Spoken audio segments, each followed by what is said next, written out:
meeting, joint Township Board Planning Commission meeting together. Again, welcome everyone, and I know for the planning commissioners, this is your first time here. You need to speak up and kind of direct the main speakers right above us. We don't have any hand mics, so when you do speak, you can kind of speak up. And it's a learning process for all of us. With that, you got to call the roll, Sure. please, of each board. Sure. Hoffman?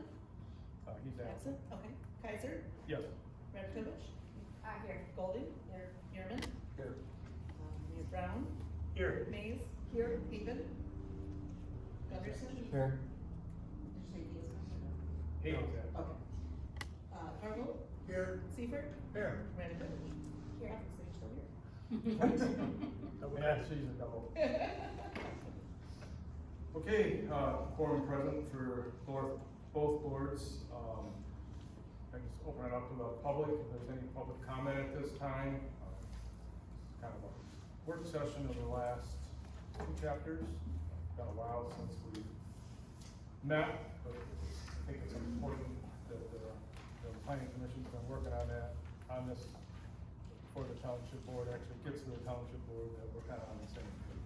That can't be tweaked later, especially in the future land use map. Please close that. Yeah, no, I agree. It's basically the culmination of a lot of work. You know, the chapter 10, chapter 11, land use and land use character zones, future land use. It's things we've been discussing the entire, I don't know how long we've been meeting, a year and a half probably. And this is actually what it looks like when it's the paper. So it's nice to see it all in one place. It's definitely still a working document. We can still tweak it tonight. That's why we're here. And again, just to kind of reiterate what Denny said, it's just to make sure that both boards are on the same page. So if the planning commission wants to adapt it before the board sees it, it'd be easier just for the board to see it and give their input to the last couple chapters at the same time. And again, it's the culmination of a lot of work finally put into print here. So that's where we're at. We're trying to get the map up, and thank Garrett on the screen here.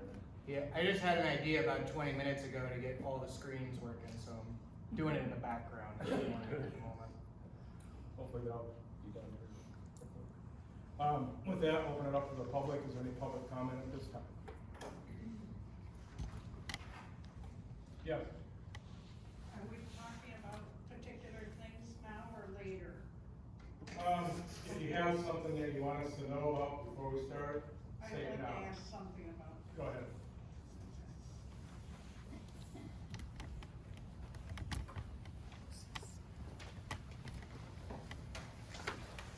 This is on.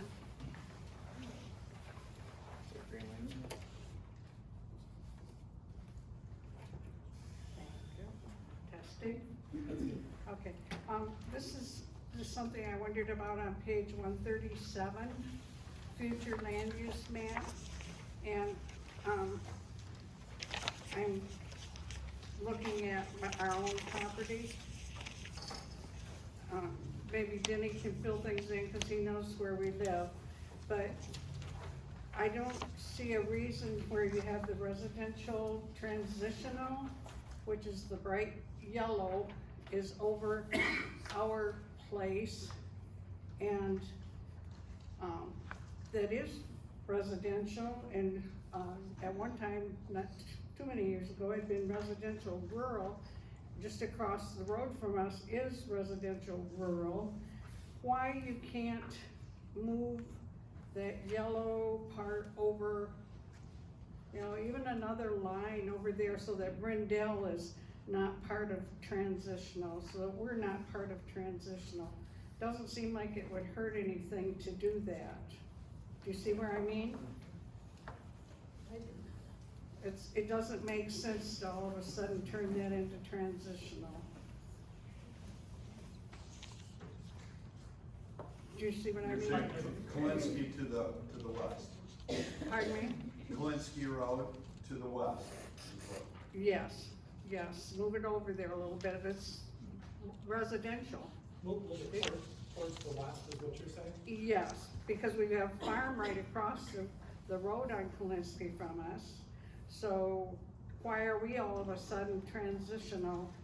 We're residential, so that's my question. If you could please discuss and think about it and maybe actually move it. Thank you. Anybody else?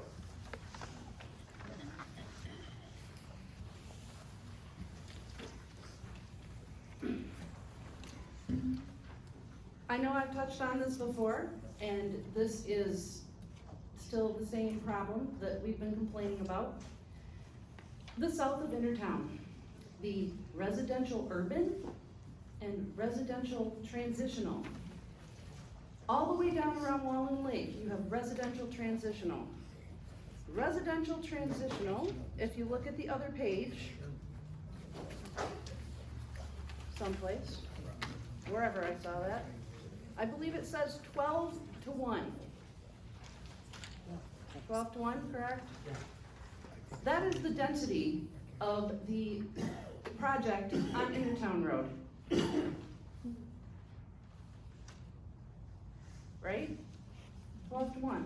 And that's super high density. So you have now allowed super high density, the ability for super high density housing all the way down in this map, all the way down around Wallen Lake. So do we want to see 3-story, 11-unit complexes like what we're putting in, like what, similar to the kind of stuff we're seeing down next to the river? Is that what we want towering on the hills over Wallen Lake? We don't want it towering up here either. This is way too high a density. This urban, I didn't even look to see what that was. Again, pushing south of Intertown Road. This is, this is not what this area is right now. I don't know why we would want to force these things into this area. We don't have a need to force into this area, this kind of housing, or allow for it, or allow for a rezoning of our farm forest area. So I don't quite understand why it is this keeps like this, and why everybody seems to think that this is okay, because it's not okay. And I don't think that there's anybody out there, the citizens who put everybody up here, that think that this is okay for their representatives to be forcing upon them. Thank you. Anybody else? Just want to clarify, there's public comment that will be open after the discussion board as well, right? Yeah. Right. I'm gonna go. Okay, my first thing is totally unrelated to the chapters we're covering, but it is in reference to the master plan. I was just perusing it because it's 141 pages, so can't say I've read every line. But I was thinking, as a new person moving into the township, this would be a great thing to pick up and look and see how everything is organized and why you did it, and you're trying to do that. But in one of the first couple chapters where you're talking about organization and all this, you never mention the governance of the township. You don't say that there's a township board, that there's a planning committee and all that. You've got it in the acknowledgements up front, but there's nothing listed as how the township is run. And I thought, wow, that's kind of a big miss in my boat, is why don't you mention, hey, we're a township, we've got this board, these people are elected, we've got a sewer, we've got this. It would be nice information for someone moving into it. So I just thought that was a big miss. And kind of go on to the south of Intertown, making it 16 to 12 units, depending on how you've got it zoned. I would truly ask each and one of you on the board and the planning commission to go out there, drive Cemetery, Kemp, Williams, 131, and Intertown. Look at the roads, look at the line of sight, and look at the topography, and you tell me that you can put high density and medium density houses in there without literally what they did to make the Legends work is cut down all the trees and mine all the dirt, because the topography does not support that kind of density.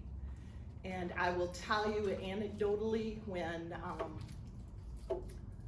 the developer first presented for the Legends, and after he was done, I talked to him outside of the meeting, Doug Mansfield, and I said, hey, I'm surprised you didn't buy Christine Parker's land, cause I know that's for sale too, and that would just butt up right up against, and he said, the topography is so terrible, we could not afford to develop that. So this is a developer telling us this. So honestly, just go out there, look at the topography, look at the steepness, the gullies, the hills. I do not think it's appropriate to be developed. Thank you. Anybody else? I don't know if this is the time, but if it isn't, Tony, sit up and come back.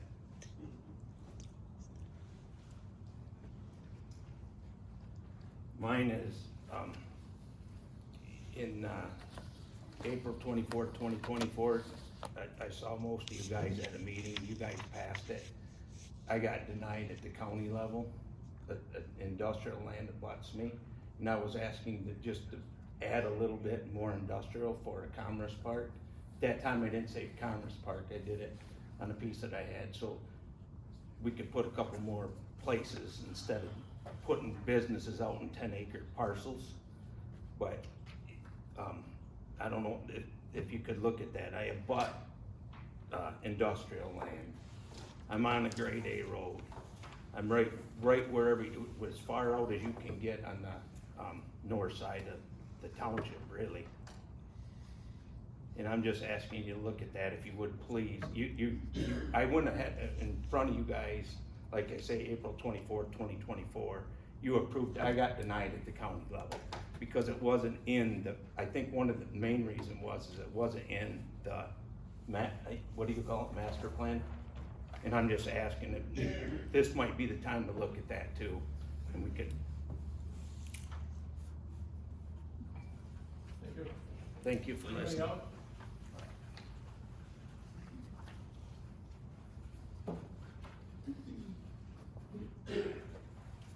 Hey everybody, Nate Hall. I do have a question, you guys, what Tony's proposing, I understand, and we all have been to the meetings where we do need a commerce park or more industrial, but didn't David get that 15-acre piece zoned industrial? Because it's showing here, if I got my map right, that it's commercial, but maybe I'm reading it wrong, because I see the yellow. I just didn't want that missed in the count for the, isn't that, he did get his industrial, didn't he? So that pie shape, which I think is his 15 acres, is red. So I just want to make sure it gets updated on the, it didn't get missed, because it's important to count how many acres of industrial we have, and 15 acres is a pretty good count to miss in Bear Creek Township. That's it, thank you. Anybody else? Okay, if not, we'll bring it back up to the board here. John, I think we'll just kind of turn it over to you. And you can kind of guide us. And, this is kind of the first time we're looking at the future land use map. And Yeah. part of the master plan, we'll ask you to have this chapter now. So. But I don't know what you want, John. I've got a PowerPoint slideshow to kind of summarize. Oh, okay. I think the last time Mitch could help me out, we met was what, January? January, February. And then we took a couple of months off Yeah. because of vacations and all that stuff. Yeah. And then at that meeting, we decided to have a joint session between Township Planning Commission and Board to go over the future land use map, because everything else is pretty much completed. I put a slideshow together to show kind of the rationale in terms of how we got there, and then maybe after that, the group can talk about what some of your observations are, okay? Go ahead, Tammy. What I wanted to go over at this evening's meeting, and this agenda is probably a little bit longer than really what's gonna be discussed, but it's really reviewing the elements that construct a future land use map, review the existing land use, infrastructure, transportation framework, and then also take a look at the comparison between some of the proposed future land use map and how it relates to the county's 2021 future land use map that seems to be the guide primarily for issues like rezonings and developments. So there's always been this idea that the Township Master Plan future land use map and the county's future land use map should have greater alignment, so there's no big ambiguities between the two of them, okay? The one thing that I wanted to point out to the board is that I want to go over some physical elements that really kind of define the future land use map for you. And these are physical elements.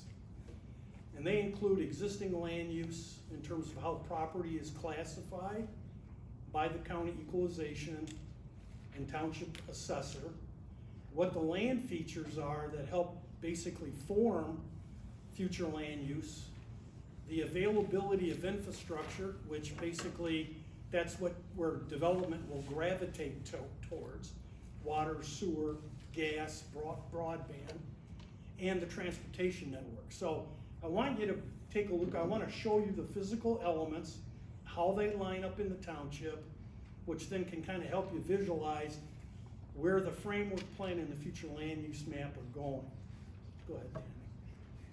This is a map of existing property classification. All right? These are the parcels, how they're identified by the township assessor and the county equalization director. And they're classified by a code that's developed by the state tax commission. So there's property that's classified as residential, commercial, industrial, exempt, which would be federal, state, county, township property.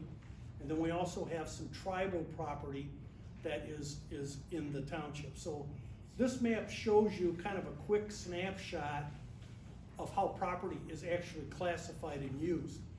The light yellow is residential, okay? You can see a lot of large parcels that may be 20, 10, 20, 40 acres are classified residential. These are properties that someone may have bought a 10 or 20 acre piece of property and they built their house on it. And the county classifies that as residential. The green areas on the map are all parcels classified as ag in the township. Most of them are in the central part and in the southern part of the township. The ones that are in the southern part of the township along the Bear River are actually properties that are classified ag but are owned by DNR, okay? And it's just a matter of how the state classifies it. The blue parcels are tax exempt. Those are owned by the township, by the state, and by actually over in the southeast quadrant of the township, you have Skyline Park property, which is actually owned by the city of Petoskey. So those are all exempt properties. Go ahead, Tim. And this is your allocation of how the properties are classified. 53% or 13,000 acres are classified as residential. 24% is ag. 10% is exempt. 6% is right-of-way, either owned by the state or by the county road commission. You've got 5% or 1,400 acres are classified as commercial, primarily along the 31 and 131 corridor. And you have less than 1%, about 57 acres, that are owned by the tribe.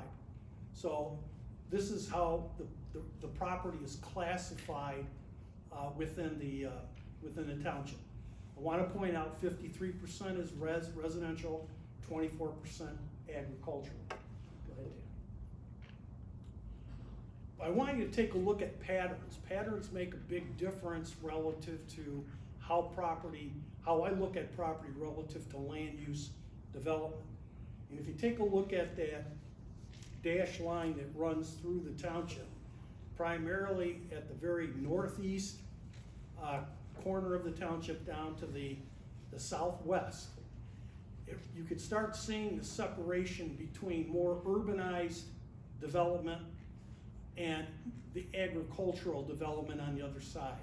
So on the north side of that is primarily more development, residential, commercial, some of your industrial, for example. The south part of that is primarily a lot of your ag and your rural residential properties. So go ahead, Tim. now you have an interesting setup in terms of land features. You've got two different land features. Who's blowing that up? Is that Garrett? Garrett. Thanks, Garrett. If you take a look at the map, the map on the left is your wetlands that are classified by the National Wetland Inventory. These are based on their satellite and aerial photography and soils maps. They're not physically delineated in the field, but typically the NWI maps give everybody a pretty good indication that these soils are hydric, they're gonna be wet, and if anybody's gonna build in these areas, they're gonna need to have a wetland expert go out, stake the property to verify how much of the property is actually wetland. But you can see that this wetland complex primarily runs along the Bear River, okay? Now, the reason for that is twofold. If you go to the topography map on the right-hand side, you can see that there are three topography ranges in the township. Probably the most significant in terms of height is the one that's in the middle, where you have the skyline property. But those two topographic areas basically create a valley along the Bear River, and it's because of the runoff down from the hills, and the Bear River kind of creates the wetland complex that runs through there. The other defining feature of the wetlands, if you move back over to the wetland map, which is pretty interesting, is on the west side of the wetland boundary, at least the Bear River boundary, the west line of those wetlands are the railroad line.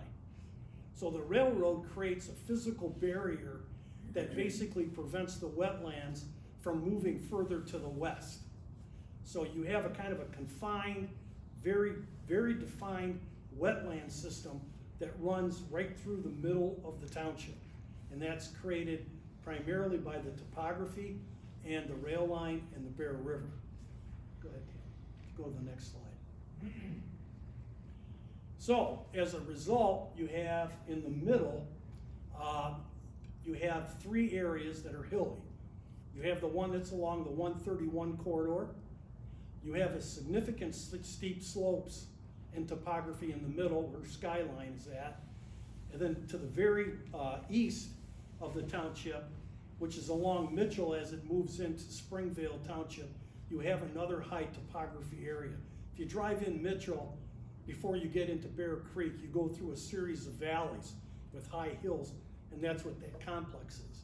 In the middle, then you also have the wetland complex. So you have a series of topography, hills, ridges, and the wetlands that kind of create defined corridors within the townships that affect land use. Go ahead, Dan. In terms of the availability of infrastructure, you'll note on the left-hand side of this map, this slide, the area at the very top, which is in the light purple with the red lines, these are the water and sewer system for Bear Creek and the city of Petoskey.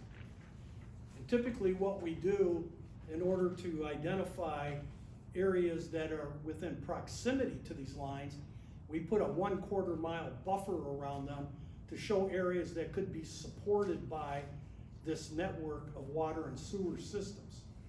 So your infrastructure, water, sewer, natural gas, is primarily localized along the 31 corridor and part of the 131 corridor in the north portion of the township. So I want you to keep that in mind. If you go to the next, on the left-hand side, this map shows all of these light blue dots are actually water well locations that residents and commercial users that are not on the water system. This is from the Eagles database. These are wells that are located in the township, and then over the wells in the shaded areas are the wellhead protection areas, primarily for the city's municipal water system. These are the wellhead protection zones, that we need to be sensitive about in terms of putting uses in there that may have an impact on the quality of the aquifer. But again, you can see the density of the wells are primarily in the northern part of the township, where you have a little bit more residential density in terms of the number of units per acre. Let's go to the next slide. So when we take a look at well density and draw a line where the density line is, the dashed line on the map kind of shows you the differentiation between where more of the properties are smaller single-family lots based on just the number of dots on the well density versus the ones south of that line, which are primarily wells that are in the rural areas of the township. So just taking a look at data and then looking at patterns, we're able to see again, in addition to the infrastructure, just looking at where wells are located, there is a pattern that there are more density on the north side of the township, again, going from northeast to southwest, and then the areas south of that are primarily a little bit less dense and more rural.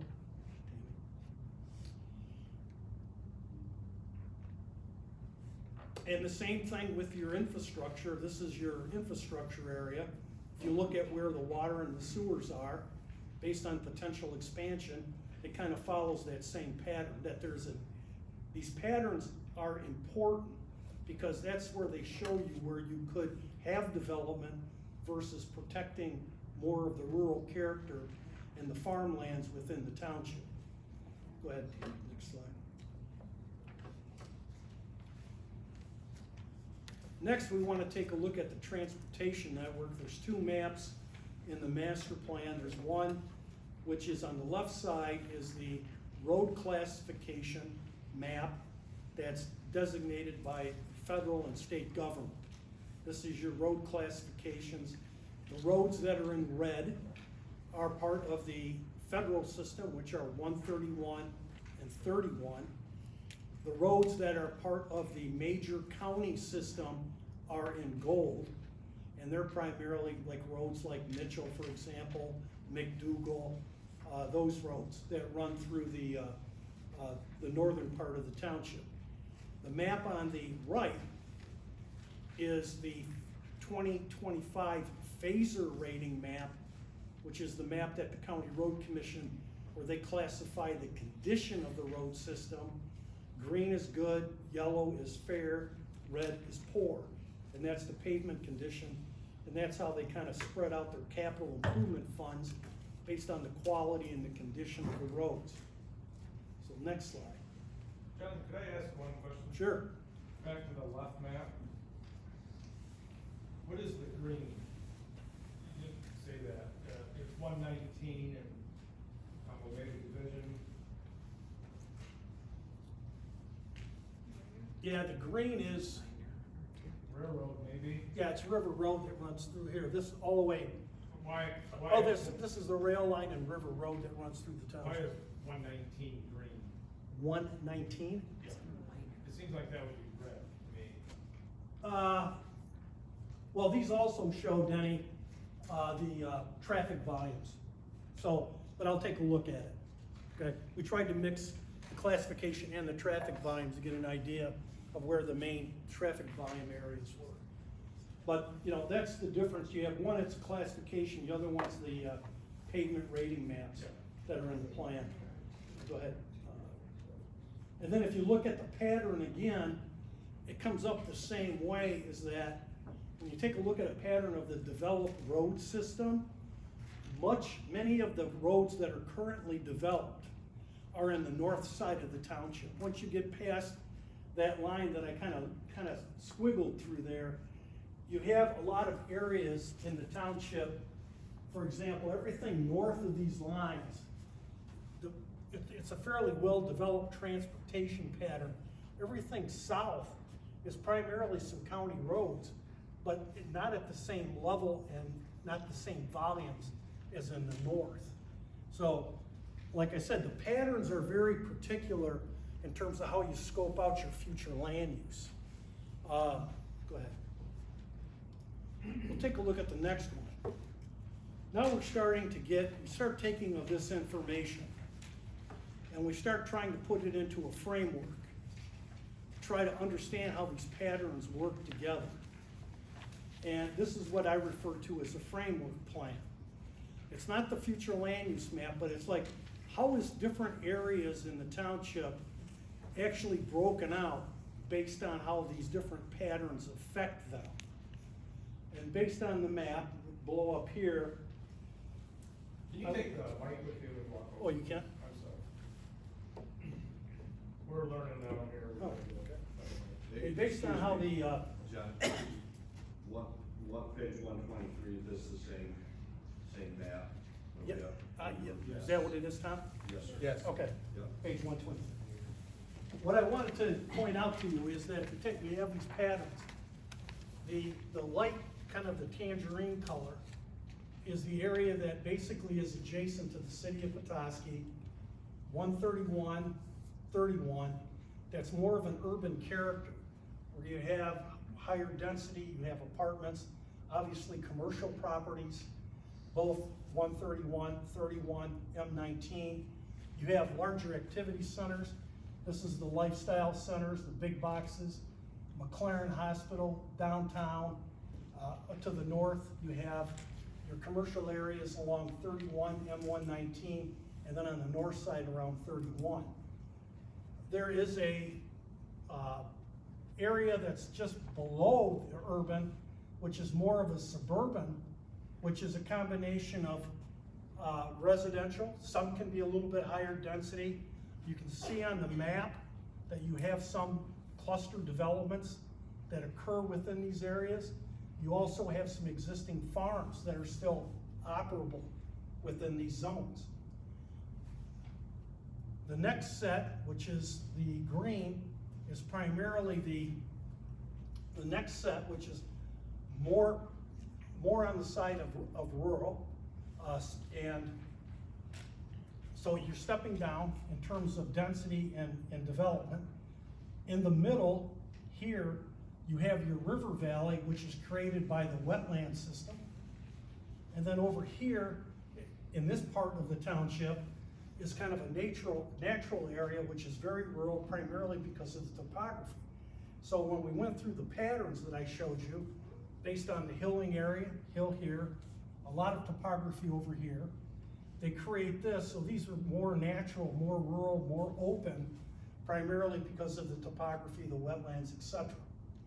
Most of the intense development is along the north, where you have more of those general patterns that I mentioned. Over the course of the master plan, I have mentioned several times that if you don't manage growth, growth will manage you. So you have to really define areas where you want to make sure growth is limited to, and then areas where you're not really going to encourage growth. So let's keep that in mind as well. So how the patterns work out. So here's the framework plan. Remember, the first map was existing land use and general character zones. That's the red line, existing. Remember, a lot of the residential development and commercial was above this area. The second map that I showed you was the significant land features. They're here, here, and here. Okay, so that's how these developed. Next one. Infrastructure is in the black line. Primarily all this area here has accessibility to water and sewer. So that's how that pattern works. And then you have the transportation, which is in the purple. So you can see when you overlay these patterns, it starts developing pretty much everything this way is more rural, everything to the north is more urban, based on how everything is laid out. Go ahead.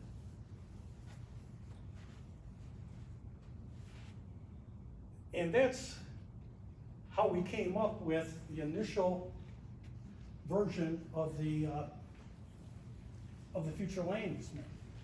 You can see that on the map that a lot of your higher intensity uses run along here. You have a band of basically suburban development that's underneath it, and then this area in through here basically the eastern part of the township and the southern part, kind of an L shape, is primarily less dense, it's more natural, and primarily more agricultural and farms, how it's set up. Go ahead.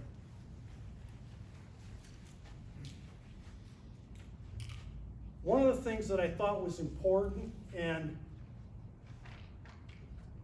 I appreciate the fact that Tammy and I discussed this because of the relationship between the future land use map for the township and the county.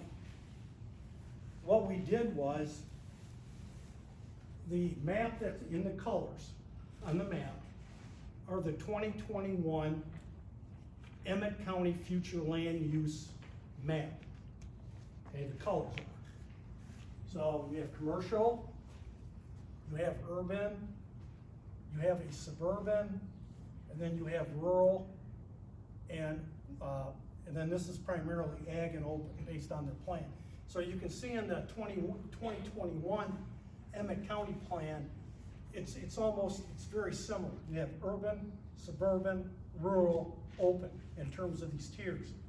What I did was, we overlaid on top of it, this is the county's future land use map, we overlaid on the top the framework plan that we had a couple slides ago. So for example, this is the more intense development that's in the county plan, and this is the area that we specified in through here as urban. We specified this area through here down as suburban, which pretty matches up with the county's plan. However, where we differ is this area down is more rural, and this area down is more rural. So to some degree, the future land, or the framework plan that we've presented or prepared is a little bit less, I would say the county's 2021 plan is a little bit more aggressive than the 2026 future land use framework for the township. Go ahead, Tammy. But not by much. And the county is in the process of updating their future land use map. So this is what the differentiation is. This is the county's future land use map. And if I take a look at the framework plan and separate the rural and the suburban, the natural, and the river valley, it shows this pattern right here. Everything above that is more intense. Everything below that is more rural, okay?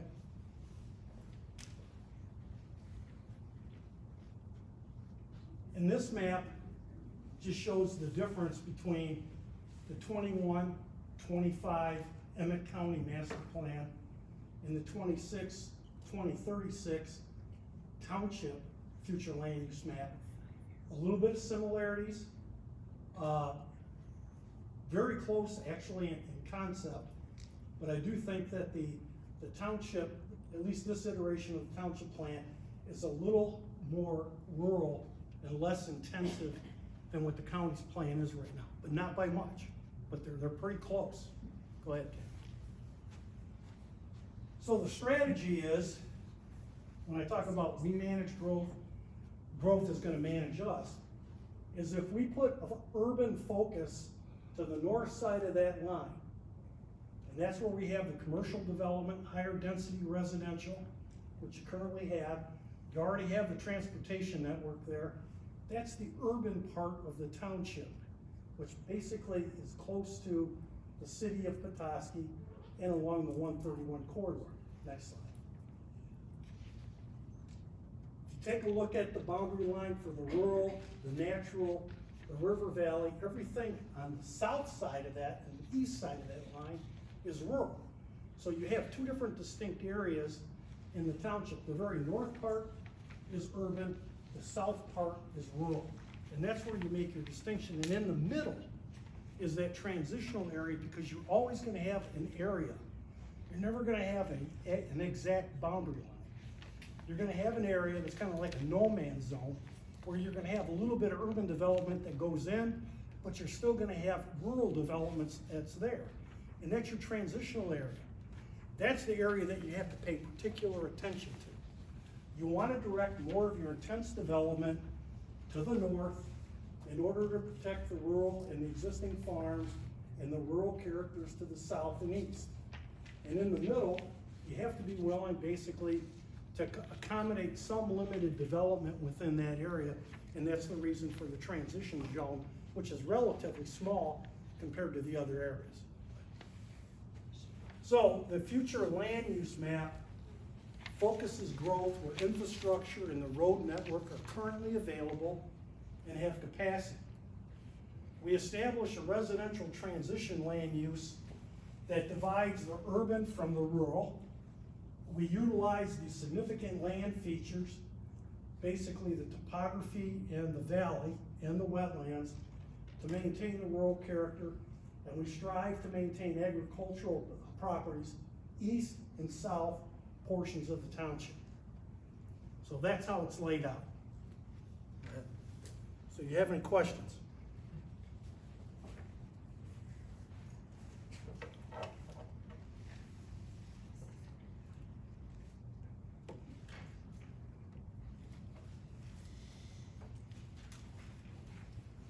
John, I'll start and ask one. Nobody likes to go first, but I think you did a really excellent job laying it out. I loved all of the overlays because I think it really, for me, it cleared up and shed light on how things interact.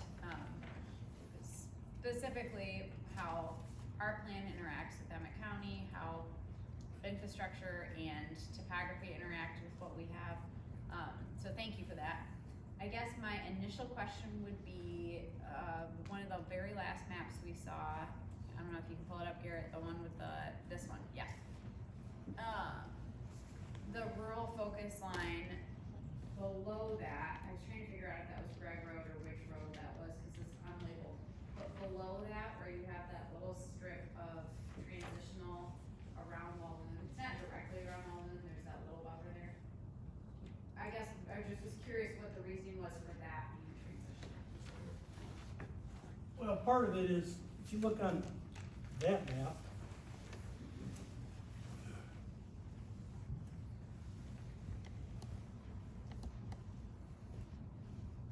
Would you like the microphone? I can bring it to you.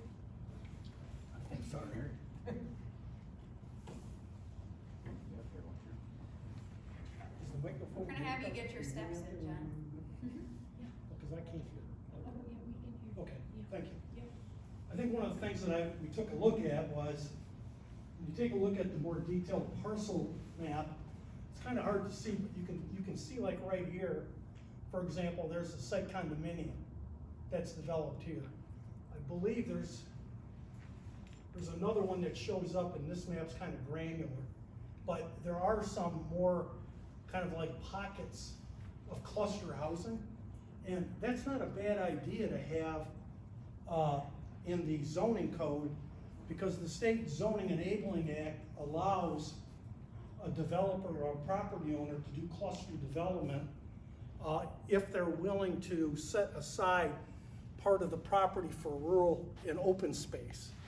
So like, for example, if I owned a 40-acre piece of property and the underlying zoning was 1 unit per acre, then I could build 40 units.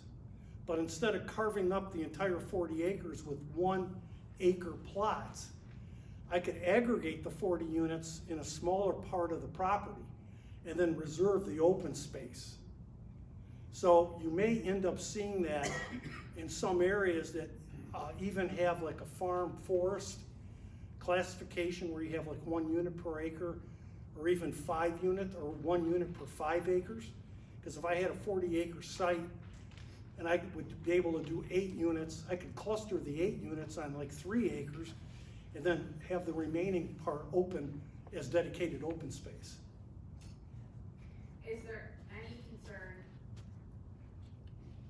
and I understand the concept of having it because of current site condominium, but is there any concern, because the two side by side of having, one of the most important things I think that can come out of this is that the Emmett County and the Bear Creek Township Master Plans are in alignment. Yeah. So I'm looking at the two, and I just, I- wanna make sure we're not getting into a situation where we're gonna have a differentiation. Well, I'm not gonna really know until we get closer on the end of county.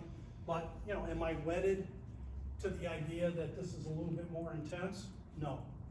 This definitely could be residential rural, because even under residential rural, you could still do cluster, okay? Like I said, this is the first iteration of the future land use map, and the purpose of this meeting tonight was basically to flush some of these issues out, okay? But I wanted you to understand the concept that when you take a look at all the patterns, you end up, like, the one thing I didn't do, which I can here, I'm not gonna touch the screen, is if you start up here at the northeast corner and draw a line diagonally across. Thank you. That area is more intense. That's where you wanna focus growth. When you wanna maintain farmland and rural character, you protect it on the east and in this zone.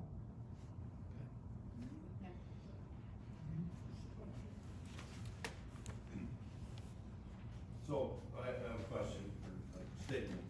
So, residential rural and residential transitional, the R1 and R2, is that what we're kinda trying to divvy out here per se? I think in the, I don't have the zoning plan in front of me, Tom, do you have yours? Could be, Yeah, R2 got some difference than the R1. So, I was gonna ask Tammy this question. Multiple family dwelling units, is that's not a duplex, that's apartments, I believe. Is that? I think. And then down there you got, Here's the two, and then here's your two. yeah, so those are rural residential, rural transitional, but the zoning ordinance is gonna be R1, R2. if you I take- wanted to compare them. Yeah, I do if you have take a that look at noted page too. 139, Pardon me? take a look at page 139.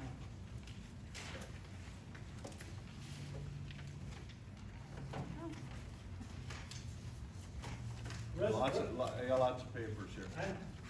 But I think your question is, I think you were there, residential transitional, the future land use code for the map compares to the R1 and R2 zoning district under the county. Page 139. Yeah. I'm getting there. I think.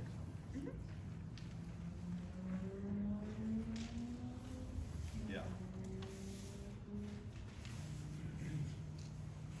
So that transitional zone in R2 would allow for multi-level apartments, is that, am I reading that right? Apartments, multiple,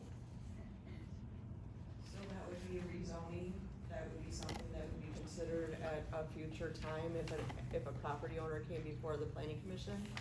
And the planning commission and then ultimately the board of commissioners would have to determine if the proposal meets the, standards of the zoning ordinance for a rezoning, which one of those factors would be, is it consistent with the master plan? And we've seen this before where the future land use map might show a higher density than your parcel, and you come in and ask for rezoning, but the other ones around you are not already zoned that way, so, it would be considered a spot zone, and the planning commission and board then has the ability to say, well, no, we want more of a planned change. This is our future land use map, not necessarily our immediate land use map, so it can happen in phases over time. It's not like all of a sudden, just because you change your future land use map, now you have to update your zoning ordinance, and, I mean, your zoning map to match your future land use map. That isn't how it's typically done. so can we overlay a R1, R2? I know we get lots of overlaps, but where the current R1 and R2 areas are. Can we? We can, I don't have that data now. Is it seems to me we're pushing that a little too far south. We're on the map to the right where the arrow is. We're pushing it, was stated earlier, and I have the same concern back in, I think it was 2020 and 2022, future land use map that we did back like 6-8 years ago. It has that intertown road. And a lot of this stuff that you present tonight is the old Beltway path per se, kind of the Beltway that we talked 25 years ago. So the topography kind of set that Beltway. Jim, you remember that, Denny and so forth, and Judy. The old dog, yeah. They surveyed and surveyed and surveyed that properties through the grant money. Bob Davis was a senator, whatever he was back in the day. And they walked that property and surveyed that. So that kind of defined that line. Whether we're talking different issues, but building, if we're talking multifamily and apartments, I think we're pushing a little bit too far south and a little bit too far. Can you do me a favor, Tom? Sure.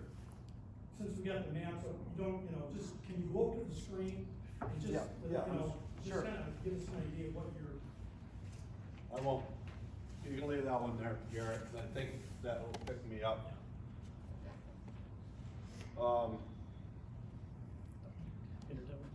There's Intertown in the older future land use kind of curved right here, how you had a couple there. I think we're pushing a little heavy in this right around through here.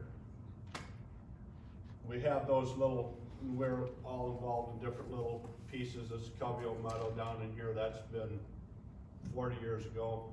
All of that, I used to see that when I rode the school bus from Walden Lake back and forth here. They were building that. So, I'm dating myself, but yeah, probably 50 years ago. You got Howard Road and so forth, but just a thought. So And we're talking preserving farmland. This area, this McDougal Road, I drive that daily pretty much.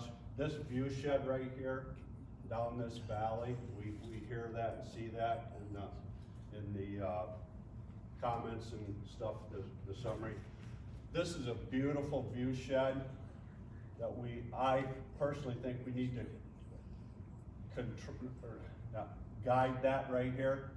Protect, I guess is the word I was looking at. Single family homes or something, but if we had 3-story apartments spotted down through here, and this topography cuts about right through here too, just drops off. All that, just a thought that we should look at. If we're gonna expand infrastructure out into here, yeah, probably right in here, here's Evergreen Court, I believe that's called, and this is Alexander property, right in there. If we spotted single family homes in through here, that would still keep that rural character and still hug Petoskey. That's just my thought, and push, not so much push, but bring some, we've talked that corridor for lots of years there. Bring out some possible sewer or water out in that direction a little bit more. I guess we do have sewer, water, something, but, this is our Bear Creek Township, my opinion, that the rural character of it, and that's my 2 cents worth. But on this subject for future land use. John? Yeah, go ahead, Jeff. Can't we designate areas, excuse me for fumbling with the terminology, a large acreage, single-family areas, like 10 acres with a house on it? Something like that, if you could designate the area that Tom's talking about, that would help preserve that middle, as you call it, shed? View sheds down. View shed down there on your map here. You had the middle section. Yeah. I think that's the area he's talking about. Would And forgive me, I forgot what that's called, that kind of designation. It doesn't matter, I understand what you're talking about. Would it accomplish that goal? Because I do think it's too far in the middle. I do think it's too far to take urban out. It's all the way to Cedar Valley at points. Would it make sense to keep north of Atkins, you can keep, and then west of McDougal, but then basically from McDougal to Cedar Valley where you have that block of urban and made that the transitional? So you'd be looking at this block to go to transitional. Like keep this how you have it, because that would be hugging the city, and then make this to match that yellow. Yeah, yeah. That might alleviate some of that concern. I think, is that Jared's one? Yeah. This one. Garrett, can we go to the county land use one?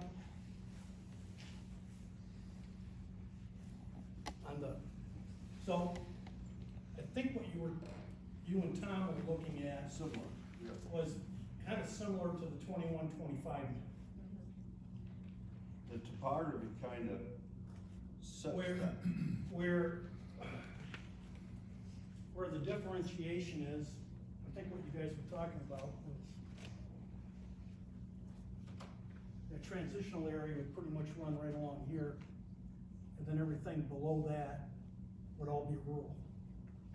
Is that what I'm hearing? Yeah, and I think you can keep like some of that suburban or more transitional like you had it, but then when you get up toward the middle is where I wasn't as worried there as I was toward the middle.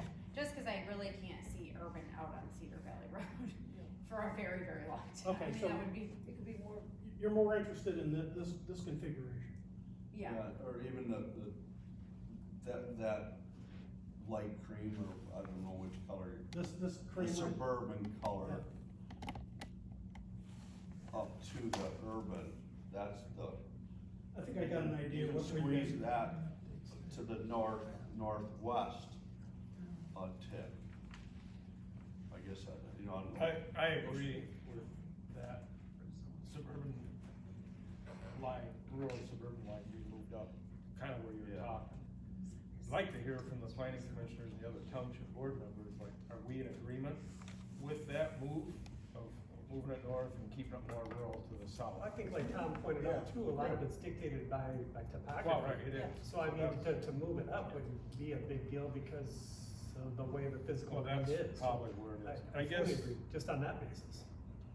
I guess what I was, one of the goals tonight for me was, number one, we already talked about it, is to make sure we align with the county master plan, which we're aligning with the 21 to 25, but it'd be interesting to know what the 25 or 26 to 35 is for the county. What are they thinking before?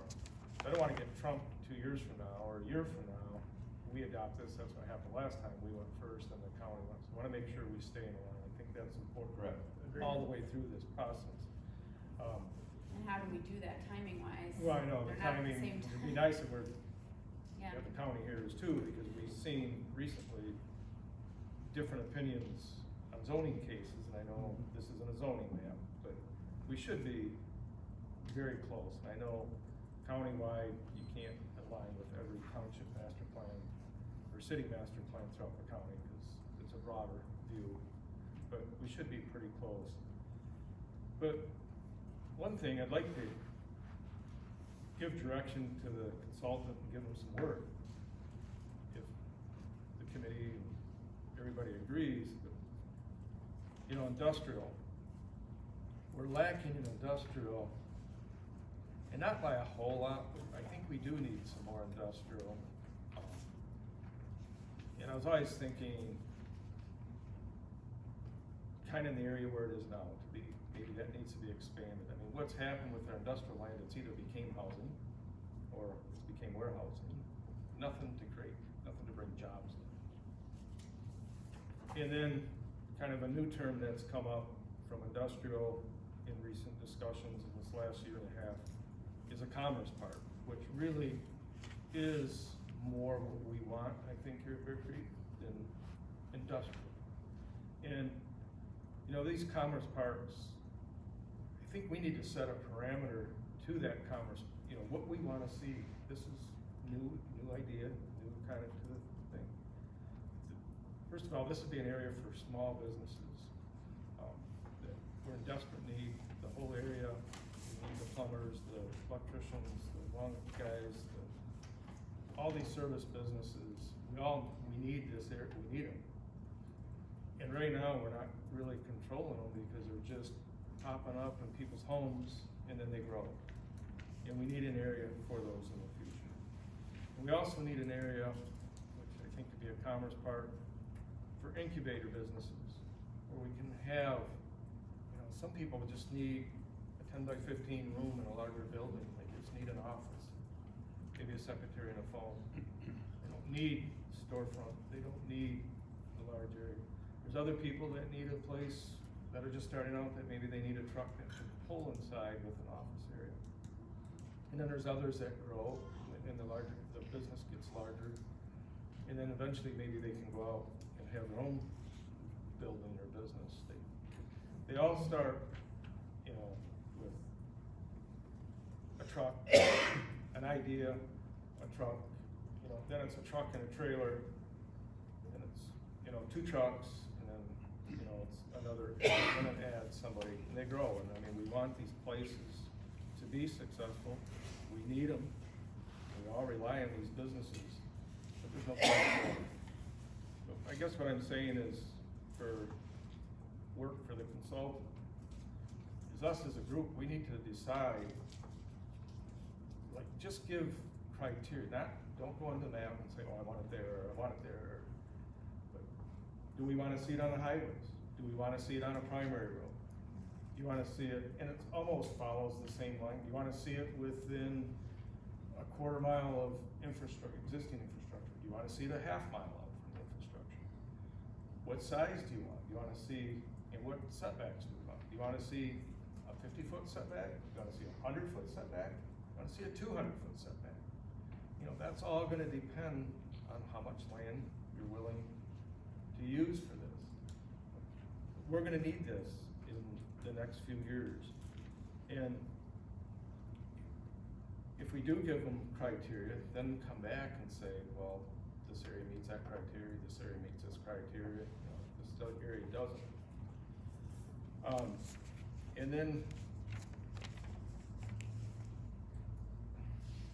losing my train of thought. I wrote a few things down and then ruined my memory.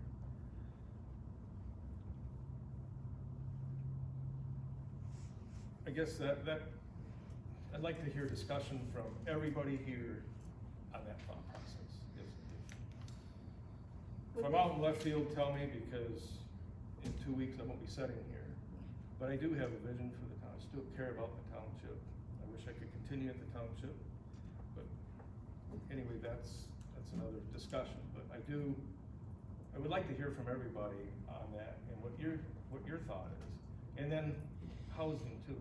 There is gonna be a need for housing. There's gonna be a need for multifamily housing. You know, we're gonna continue to grow. John said it right, if we don't control the growth will control us. And in some sense, the last couple of years or a few years, that's what's happened, because we have people that are knocking our doors that wanna be here. The more residents and the more summer people we get, you know, the more that's gonna happen. So, I guess with that, I'd like to hear from everybody else, their thoughts, and not just 1 or 2 people speak, but hear from everybody, because this is really a group discussion. That's why we're here tonight, so. Well, I'll touch on that. So, I mean, I agree on the need for a commerce park. It's, without even calling it a commerce park, we definitely have had the need for it as of the last few months. We've had some, I don't know how to say it, but traumatic cases where it's been extremely stressful, because those are the exact type of businesses we've had cases come before us. And from an enforcement standpoint, it's a nightmare when they're scattered throughout the township. So I definitely agree with that. I know you said not to point at the map and, you know, name it here, name it there, but can we go to the future land use up there? I would have control over this one. Okay, You know, I know we've talked about, yeah, there we go. I know we've talked about it up on McDougal before, and, you know, to Tom's point, I kind of agree with Tom. I do like the view sheds on McDougal. It'd be a great spot, cause it's close to infrastructure, it's, you know, good roads, but I with Tom on that one for view sheds and protecting it. The other place that I don't know, have we ever talked about the land to the east of Division, you know, all the land that's for sale over there, the old Sevner property? You know, have we ever considered that for anything? I don't remember if we discussed this as a board, but it seems like that's close enough to infrastructure, there's a lot of land there that could be So I think, possible for I'm just future. gonna stop you there, cause you're getting into pinpoint, Yeah, and I really think this just needs to be a general question. yeah, Do you agree with a commerce park? oh, yeah. Do you agree with large setbacks, or do you agree with small setbacks? Do you want a large parcel? And let him show us where those areas are. I don't know where they are. I'm not going through and looking at any particular road. I'm just saying, in concept, you agree with that. Then when he comes back, then you can hone in more. But this is just very, very wide stroke. Tammy can tell you, I can tell you from experience, these people come, where do I go? There is no place for them. So I really would like to see this broad stroke, high level, and then start honing down. Instead of getting into this parcel or this road or that road, let's set the parameter. Do you want it on a primary road? Do you want it on a highway? Do you want it on a local road? Do you want it, what do you need for these types of businesses? I mean, pretty much, I mean, Well, needs. to that point, say, Commerce Park, you're talking a plumbing, heating business, they're not gonna need 14 bathrooms, they're gonna need a bathroom and an office, and so that would pinpoint down, and doesn't really need to be on a state highway, maybe a maintained county. Most of these But those- businesses that Yeah. I Yeah. envision Mhm. probably aren't high sewer users. Right. You know, I mean, I envision a commerce park, I've seen other ones in other communities where along the main road, they have professional buildings. It could be the dentist, it could be the hairdresser, it could be, yeah. And then you go in and they open up the next row, you know, you have your smaller contractors. And you get in the bigger area towards the back, you get, maybe that's where the guy's the landscaper, or he's gonna have mulch outside, and he's gonna have gravel, or, you know, those types, the snowplow guy, he's got salt storage. If you don't put them somewhere, they're gonna be everywhere. And we're They are, kinda yeah. getting scattered right now, we need to bring that in. But again, you can do it with large setback, you know, you can do it with large setbacks or small setbacks, whatever you guys envision, that's what we need to hear from. I think that's, John needs to hear from, and then let, you know, find out where those areas are. I think we need them, and I think it's set like what we want for setbacks, now that we don't know until we see the property and how big the setbacks, but we could have it, small setbacks, large setbacks, do it either way you want, but. I think that the tough part will be for the consultant to find that large space that can, you know. Well, we house just all have to these- give him the criteria. Right, you might Maybe find it. what I'm saying is Yeah. not in Bear Creek, I don't know, you know, this is where they wanna be, Yeah. but maybe we, That's a thought. so, let him find the spots. Based I on, think we based give on him the the criteria. list of ideas, and then he would find a map of, here's the Yeah. spots that Yeah. match those ideas. I agree, our township is in drastic need of a commerce park, or even plural, maybe 2 commerce parks. In reference to setbacks, that may be determined by the size of the commerce park. In other words, if it's a 20-acre park, you might wanna shrink those setbacks. If it's a larger park, like 50 acres, and these are, I'm just throwing numbers out, then the setbacks can be a larger setback areas. So I think that can go hand in hand. But I agree, we need a commerce park. And we need to identify areas of this township in the upper quadrant that is more receptive to housing, multiple housing. We're constantly told that every other meeting that we have at the planning commission, there's somebody from the local housing authorities, how much we need housing. We need to identify better areas for it. Jim? I agree with the Commerce Parks also. I mean, if you look on, West Conway Road, Little Traverse Township, I think you could call those two Commerce Parks. There is one name, I think it's named Commerce Park, Yeah. but there's the other one, McBride or whatever it is before it. Look what Boyne City's done. I mean, on, M75 going towards Boyne Falls, they've got that designated like a Commerce Park. We have nothing, and I agree. And to that, I agree with all that, but sometimes our planner is gonna say, we don't have that area, we might be able to put one commerce park, or the industrial park you're talking about, 75 in Point Falls, that's moving out into from the city to the townships where there's that land.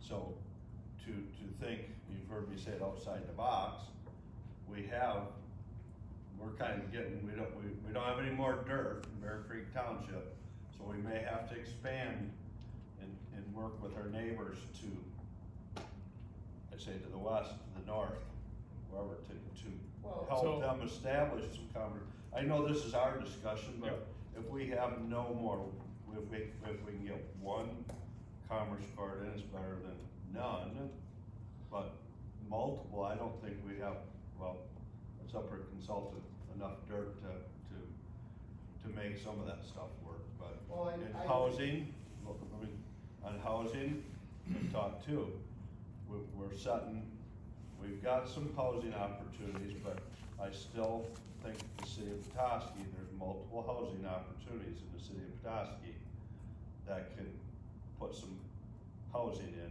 also. The infrastructure's all the way around the one I've laid out, there's several infrastructure all the way around it. It just takes the right money and the right people to come in and build on those.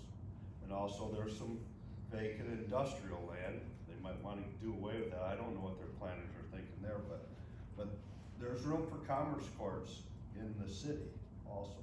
Small plumbing shops, that type of stuff too. Well, I'm not saying. I'm just throwing it out there, that's what we're here for. Yeah, I'm not saying we need to worry about a location, it just Yeah. needs to be discussed for something. So I will, It is. I'll just say one more thing about, as we're discussing this. You know, Bear Creek Township has had a lot of growth in the last few years, last several years. You know, we are a bullseye to, when people come in, the residential, you know, we got 3 highways, we got 4 lakes. We got beautiful views of the lakes, beautiful country views. People wanna locate here. But one thing that we've never had to deal with, and thank God, is we have this growth, we have this commercial areas, high density areas. What we don't have that our neighboring city and townships have is a transfer station, an airport, a sewer system, or a sewer plant, or like a transfer station or garbage.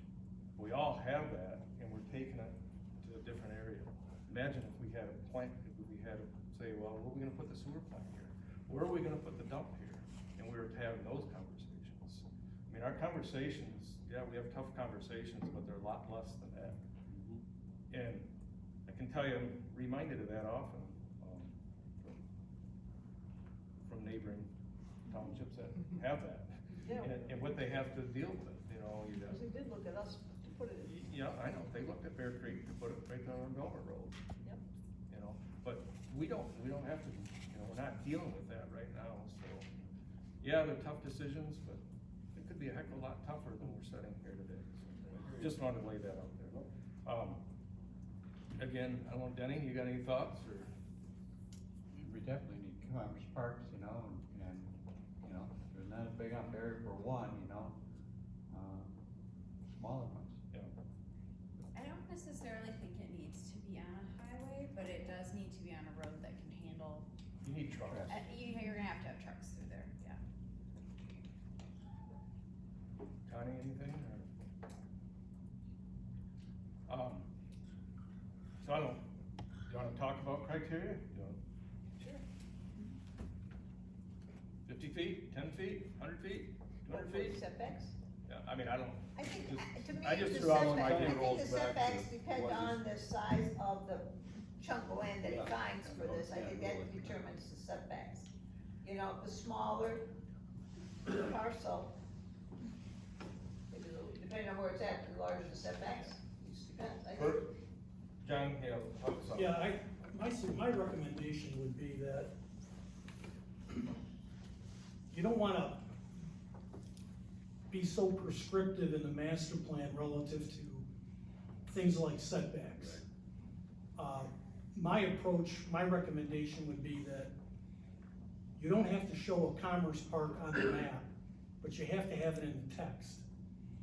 And my recommendation would be if anybody's gonna put a commerce park in, that they have to, they're required to go through the planned unit development process. That way the planning commission, based on the intensity of the uses, can then negotiate what the appropriate setbacks should be. So if somebody's coming in with fabrication and assembly and production, you want larger setbacks. If they're coming in for warehousing, contractor facilities, HVAC contractor, those are pretty low intensity, so you don't need to have 100-foot setbacks.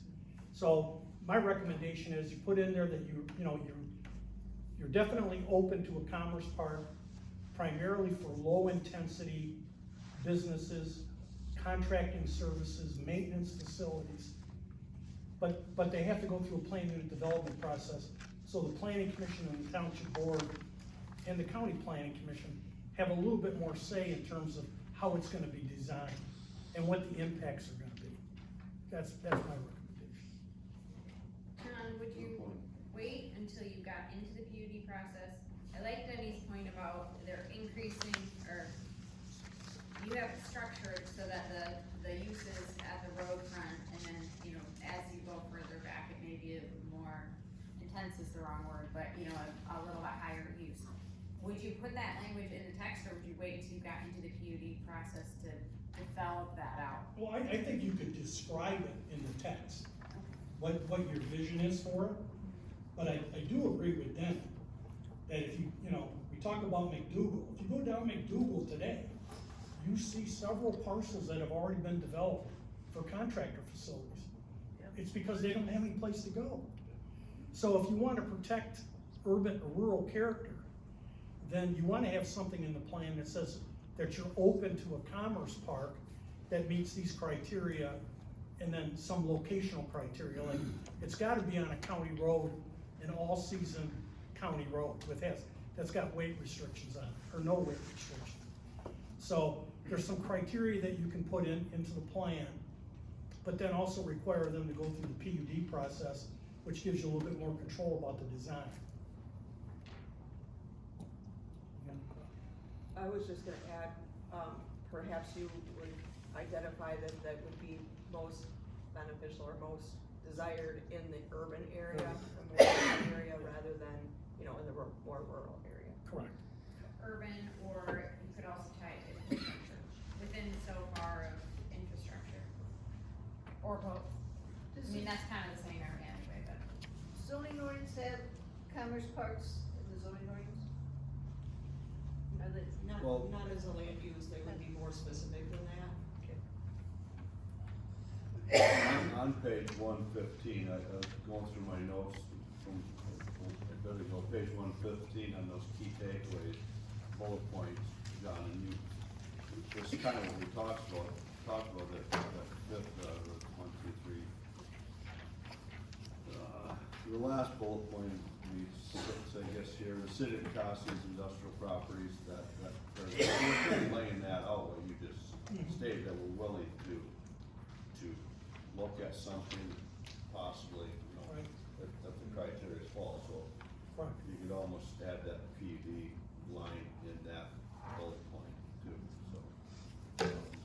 So we've already explained that, but what I had on my notes too, I really think if we're gonna do something, we should really try to partner up with, it's just a thought too, future, partner up with the city of Dawson on certain things, on say housing and the industrial commerce court area.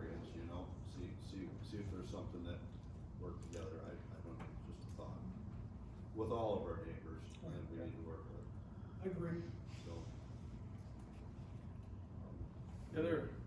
One other thing that concerns me is I don't wanna see the township become the mega warehouse No, area of the county.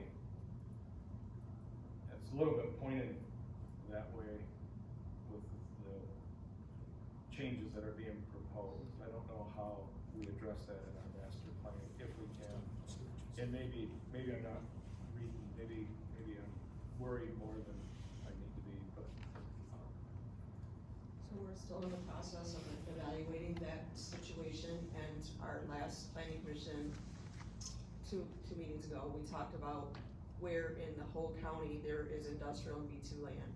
And there's very little industrial and B2 land, and so rather than, limit to just industrial, we're looking at, after going through a procedure and identifying the issues that we'd like to address, we're looking at, a couple of different avenues for addressing just that situation with storage uses. thank you. And hopefully we'll have something within the next month and a half to provide back to the townships. Okay. Can I ask a question Oh. about one of the comments? Oh, Well, yeah. Everyone's been taking notes on each of the comments that were made from the public, but specifically about that northern area with regard to industrial. In your future land use map and also in the Emmett County future land use map, there's, commercial along US 31 to the north of like Flashman Industrial Park and, the Hearthside Grove area, but there is industrially zoned land there, and should that be changed, and then should the Hoffman property be added on the, west side of Belmer Road? Not up to the road, but maybe like half of the property included into the industrial zoning district, or industrial future land use. This planning commission looked at that a couple years ago and kind of recommended it, but it didn't fly. So what do you wanna do with that? You know, that is the logical place. It's next to other industrial zones. Yep. It's, you know, I don't wanna jump out, I don't wanna create a whole new industrial zone. I think we need to work with what we got. That would be an easy fix. Yeah, that's kind of easy, you know, but again, when we look at that, and I know this isn't the zoning map where it would show, but we have a lot of residential in our industrial zone. I mean, that's kind of what happened to a lot of our industrial property, and then again, a lot of our industrial property is not all buildable either that we do have. There's some wetland issues in that area, whether it's on the map or true designated wetlands. We all know, what happened 3 weeks ago, or when spring storms seem to be the new norm. Except the last couple of years, hopefully we don't see another one. These 100-year storms seem to be happening every other year, so. Well, in Tony's case, I remember, we looked at that and it definitely was not a spot zone, it was just a slight extension of an existing zone. And that's why this board, planning passed it, so, my opinions on that parcel hasn't changed at all. I still think it's logical. I think that's an area we'll just wanna watch when we get to comparing the two plans. We just wanna make sure that Emmett County will align then with however we land. I guess, go ahead, Jim. Well, speaking of that, I don't know who should be the first. Like, right now, we're working on our master plan, and the city, the county's gonna be probably coming up working on another one. Why isn't there representation from like Bear Creek? Let's say we go through with them, let's say they go first, or whatever. We know what we want for Bear Creek Township. And we're trying to work with the county to be in line with, so we're kind of in line. And wouldn't it be nice if they knew what we wanted and we knew what they wanted before? We're two separate entities going down a different road. And there's lack of communication to know I mean, I've always said, I've sat on both sides of the fence in this county, and who knows best about a township than their creek, or any township? They know best for what they want. There should be a way that you can line up everything with the county to make everybody, you know, to make it all right. I get what you're saying, you wanna be consistent here, but it's like, how do you do that when you're both going down your own road? I think Tammy probably can answer that better than I can, but there is a steering committee made up of county residents as a whole, and there's Bear Creek people that are on that steering committee. So, No, we don't have a steering committee, we have an engagement committee, so we are, actively still seeking public input, we're in that, portion of our master plan process.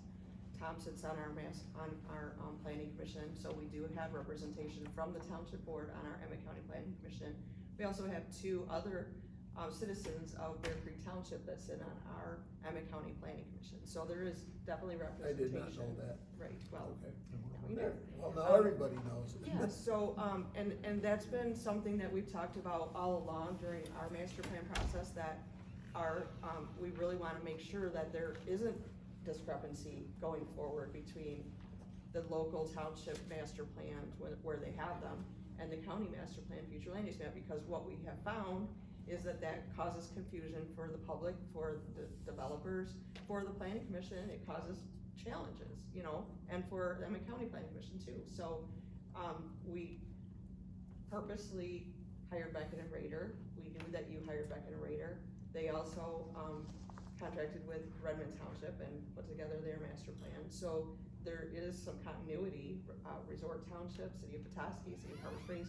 So there is some continuity and some ability to say, you know, we already have these future land use maps for these other other communities, let's merge them into one. Now, the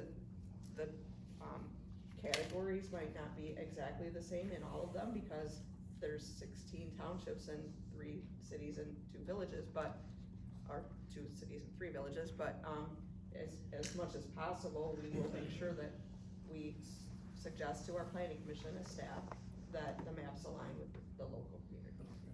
Amy, I have a question. So, I mean, obviously, we want our future land use maps to align. We're pretty far along the process. I don't have a clue where the county is as far as timelines and process. Can you maybe update us where the county's at? We have 4 chapters that have been drafted and reviewed by our planning commissioners. We have 2 chapters that our staff are currently reviewing. We have conducted our surveys, and we're in the process right now of doing public outreach. So we've met with 4 different classes, high school classes, trying to get input from our youth, because that was a demographic that we hadn't been hearing from. We met with a professional, like Thrive 45 type organization, thanks to the Chamber of Commerce for providing Leadership Little Traverse alum with the opportunity to come and have a discussion with our staff. So we're compiling all of that public information and public input. We have summaries already for the first 2 surveys that we did, and we did 3 open houses, and those summaries are completed. So we're wrapping up our public engagement process, and then we will work really hard to get through the remaining of our process by October. In future chapter reviews, is that what you're? Yes, Okay. yes. Okay. Tammy, I guess I'm sitting here thinking, we want these maps to be aligned, but I'm thinking, we're getting our map done, it's our map of Bear Creek Township, so why wouldn't our map of Bear Creek Township goes to the county, and you take that and use it, put that into your map? Why would yours be different then? Why wouldn't you use what we have and what we've Well, it is a countywide map, and the county planning commission may not, and county board may not agree with everything that you propose. So that may be, you know, there may be some differences. But our proposal as staff and planning consultant would be to align the local jurisdictions maps with the county maps. I guess I just have a hard time. That's what we're after. Well, I get that, but it's our township, we're all sitting here meeting to do this map and get it the way we want for Bear Creek Township. Bear Creek Township is a portion of Emmett County, Our map is just a portion of Emmett County's large map of all the townships and all this village. So I'll answer this, Yeah, I just- if you want that, you go to your own township zoning. We've tried it twice, we got referendum, and to go back to the county. So this is kind of the aftermath, you're not, Well, and I get what Tammy's, I get I that. understand. And I I'm just, it's just trying- that, you know, we design this map and we get it where we want it, and then it could change. Yeah, So I mean, we work hard, and that's what I see. Unfortunately, the county doesn't always support our position from a planning perspective, I as of late have, especially. yes, I know that. Tammy, I'd like No to, offense. I understand there's a little talk about a county overlay district.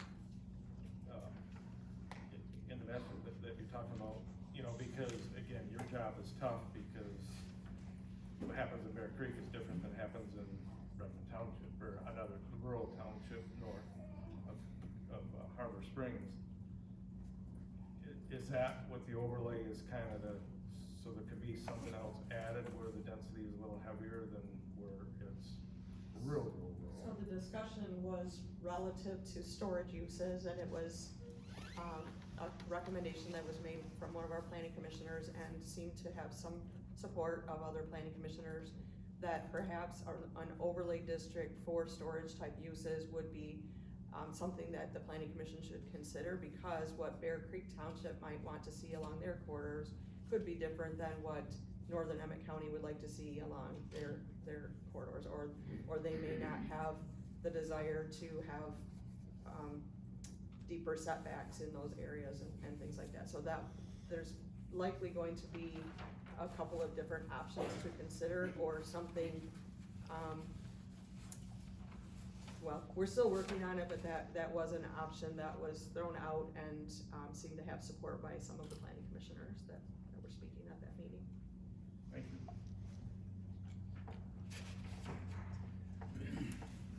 John, is there anything else we need to be discussing up here as a group before? I think I've got a pretty good direction on where to go in terms of map changes and text changes to bring something back to the planning commission.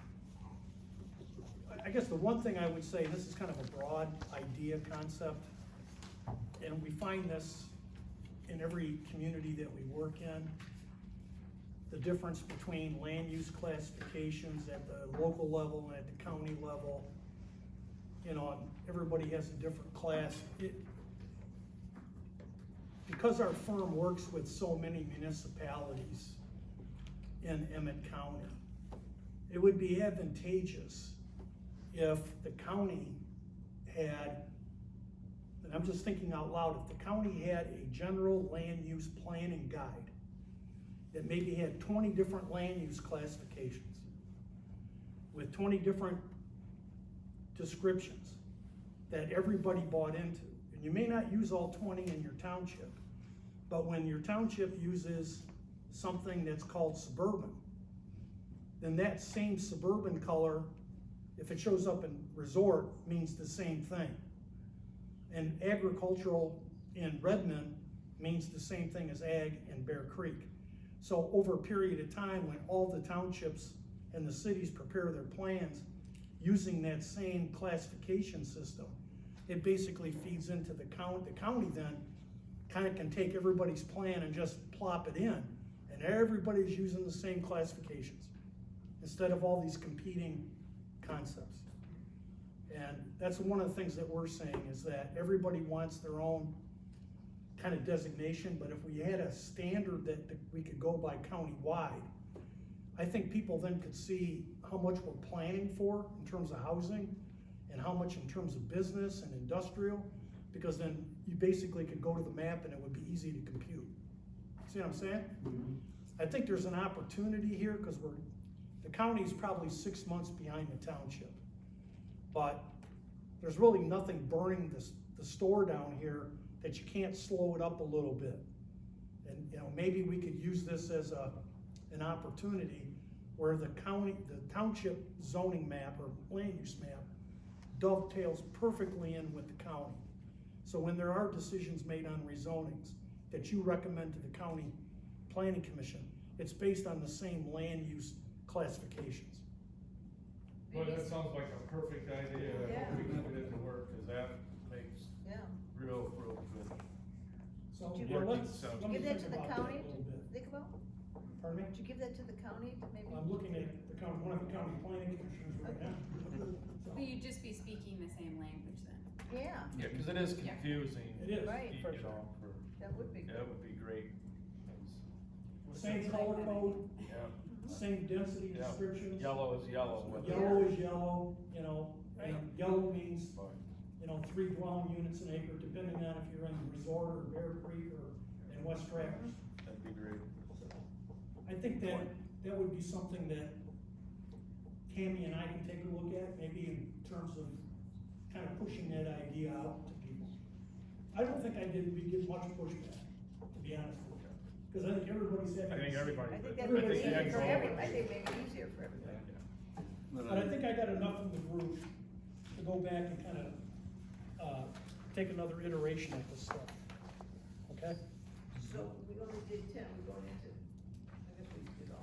One We jumped into all. One other, another thing I was looking at the notes, on our old future land use map, Mitch, and that we had, that agribusiness overlay was on 131. And also, I think it was out Mitchell Road out towards, Bill's Farm Market, and that, on this future land use, which we're currently under, has those overlays. Do we wanna make sure John's got that, do we wanna go back on that? I remember there's a lot of input put in on that. Yeah, that was Dave's big Davidson, push. and it helped try to keep that 131 corridor, and then I believe, that was Old Mitchell Street, Old Mitchell Road, Maplewood, because we have the, you know, Bill's Farm Market, the Maple Moon, there's something else out that direction, so. I will say. Just a thought. Yeah, and I agree with the thought, but I guess before we do that, we really need to define what agricultural is, because the cash agricultural is businesses. I think Some of the businesses that what I'm seeing is busier than in our business section. I think when we were thinking of agriculture, we were thinking of cows, or, you know, how we grew up with agriculture, but agricultural, now, commercial agricultural is just as busy as a store on 119 or 131 or 31. I mean, it really changes. And to your point, I think that's what we established agribusiness, meaning wineries, cideries. Well, wineries. Farm stores and stuff like that, I think is what that. Well, that's how I'd have to it look in the Yeah, definition. I mean, I agree with the concept, but I think, you know, wineries can have buses and can have a lot of people there. Do we need to have another? Well, I don't know, you Just have a a thought. subclass of, if we're gonna do a district, because you're really encouraging businesses in that area that you might not want business. Microphone works pretty good. It's okay, it was spam. Shocking. That was just a. Yeah, no, it's a good thought, I don't think we agree. define I just just wanna- agribusiness. And maybe other people disagree with what I'm saying, that's fine, but I think. It's still a viable category, and it has evolved since we. Yeah, put yeah, I it in, mean, and it's. I agree. Agricultural, 20 years ago is today, you know, what it was 20 years ago. Even when we approved it and put that in. Yeah. And it's necessary stuff. We calmed it down a lot, yeah. Yep, just. a thought. Anyway, this was a real good discussion, I think. Yeah. To Jim, your point, I think there's two members of that, Steering committee? master plan, I think Garrett and Nate Hall both, right? Are, 3. Pardon me? 3? 3.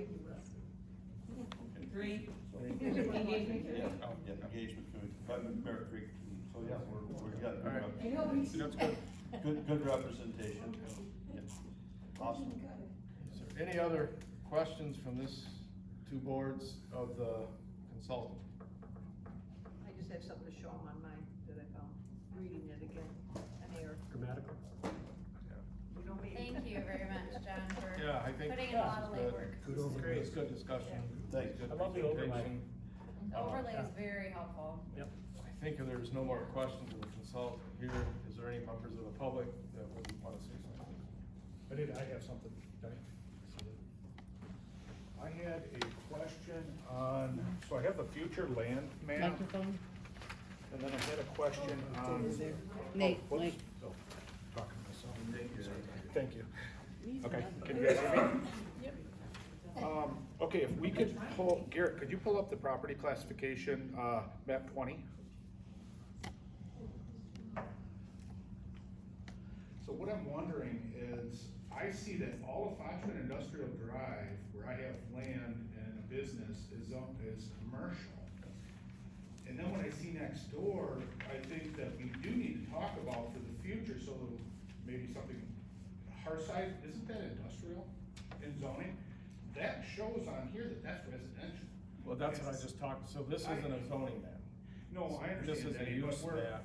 so where I'm going with this is, and then even Pine Pond, but that should still be counted as acreage for industrial, even if mistakes were made and it was allowed to become a campground or. There was, I don't think there was mistakes made, I think it was. Well, not mistake, but I'm just saying it happened, but it took away industrial land for That wasn't industrial. Oh, Harside wasn't industrial? No, Pine Pond was not. Okay, but Harside wasn't, Harside was. Pine Pond would have been a natural one because it's such a popular industrial drive, but then, if we could go to the future land use, if you guys would look at the map, this was something that kind of concerned me, because it shows that in the future, once again, still shows that, Harside is residential with B2 in the front. That's completely a mistake, because we have those monster toy boxes that are right on the highway. That's industrial land. So it should be updated. But then if I look at the future land use, all of you guys should take a look, because the Humane Society property now becomes all industrial right to the highway's edge. And we all know why I'm bringing that up, and that should definitely be looked at. That was just what I wanted to add to you guys. Something to pay attention so it doesn't slip in.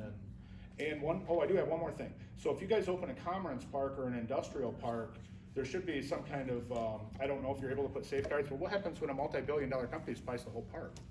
If it comes in all for themselves. So maybe something to think about. It could happen, and I know we're trying to build it for small businesses, but we don't want one greedy corporation to take an entire commerce park or an industrial park. But that's all I got, you guys. Thank you. Anybody else?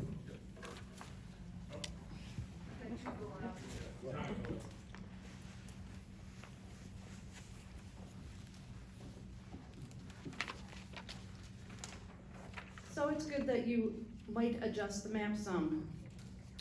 I still have a huge problem with page 135. Page 135 still shows density. That density in the residential transitional is up to 12 units per acre. This is the highest density of anything we have here. And you have now, you look at that map, that's going to allow that to go all through that area. And then you also have this residential urban, which actually is to 16 units per acre. These are too high. I don't want to see anything south of Intertown Road that's more than 4 per acre. I think that's, and I wouldn't want to see it all over, because then you would have, just endless units of that. I wouldn't mind seeing little 2-acre parcels with 8 units scattered. And I've talked to Cammie about, looking at something like like pocket neighborhoods, where we could do some lower income opportunities. I think there's a lot of opportunity in the area if we do work together, maybe with the college or other places where we could do some learn and self-build that would really help bring home ownership down into those lower AMIs. And I think it would prevent us from making everything into just endless stuff in places that we would like to still see some space. And I also think these high densities, they're unhealthy. I don't know where each of you lives, and I don't know where you came from. But a lot of the people here are used to space. And when you take that space away, it's stressful. It's a very stressful thing for people. People from the city, they don't notice it because they're used to it. And you can say, well, you'll get used to it, but a lot of people don't. it just causes them health problems. And I don't think we wanna try to force that on the people who live here. I also wanna talk about your farm overlay. One of the problems I think with these agribusinesses is that they aren't really growing anything. They're bringing in things from other places. And I think one way to control your agribusiness is to ensure that at least a high percentage of what they're selling is coming from the land or some kind of adjacent land, the land here, that they're not shipping in stuff from other places. And also to limit some of the other uses that tend to go along with these, so that you're not actually doing restaurants and, I don't know, wedding venues and all of this stuff out in those areas, you know? I guess I'd look at somebody like Bill's Farm Market and I would find out how much of the stuff that they sell is reasonable to come from their land and use that as kind of a benchmark. Because I think, I really view that as more what we're looking for agribusiness. Thank you. Anybody else?